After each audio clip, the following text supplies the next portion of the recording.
58 സങ്കീർത്തനം 1 മുതലുള്ള വാക്യങ്ങൾ. ദേവന്മാരെ, നിങ്ങൾ വാസ്തവമായി നീതി പ്രസ്താവിക്കുന്നുവോ? മനുഷ്യപുത്രന്മാരെ, നിങ്ങൾ പരമാർത്ഥമായി വിധിക്കുന്നുവോ? നിങ്ങൾ ഹൃദയത്തിൽ ദുഷ്ടത പ്രവർത്തിക്കുന്നു. ഭൂമിയിൽ നിങ്ങളുടെ കൈകളുടെ നിഷ്ഠൂരത തൂക്കിക്കൊടുക്കുന്നു. ദുഷ്ടന്മാർ ഗർഭം മുതൽ ഭ്രഷ്ടന്മാരായിരിക്കുന്നു. അവർ ജനനം മുതൽ ഭോഷ്ക് പറഞ്ഞ് തെറ്റി നടക്കുന്നു.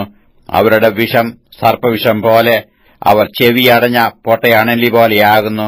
എത്ര സാമർത്ഥ്യത്തോടെ മന്ത്രം ചൊല്ലിയാലും മന്ത്രവാദികളുടെ വാക്ക് അത് കേൾക്കയില്ല. ദൈവമേ, അവരുടെ വായിലെ പല്ലുകളെ തകർക്കണമേ. യഹോവേ, ബാലസിംഹങ്ങളുടെ അണപ്പല്ലുകളെ തകർത്ത് കളയണമേ. ഒഴുകിപ്പോകുന്ന വെള്ളം പോലെ അവർ ഉരുകിപ്പോകട്ടെ. അവൻ തന്റെ അമ്പുകളെ തൊടുക്കുമ്പോൾ അവ ഒടിഞ്ഞുപോയതുപോലെയാകട്ടെ. അലിഞ്ഞുപോയി പോകുന്ന അച്ചുപോലെ അവർ ആകട്ടെ. ഗർഭം അലസിപ്പോയ സ്ത്രീയുടെ പ്രജ പോലെ അവർ സൂര്യനെ കാണാതിരിക്കട്ടെ.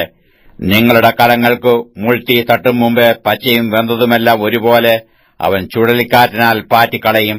നീതിമാൻ പ്രതിക്രിയ കണ്ട് ആനന്ദിക്കും. അവൻ തന്റെ കാലുകളെ ദുഷ്ടന്മാരുടെ രക്തത്തിൽ കഴുകും.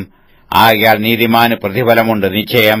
ഭൂമിയിൽ ന്യായം വിധിക്കുന്ന ഒരു ദൈവമുണ്ട് നിശ്ചയം എന്ന് മനുഷ്യർ പറയും.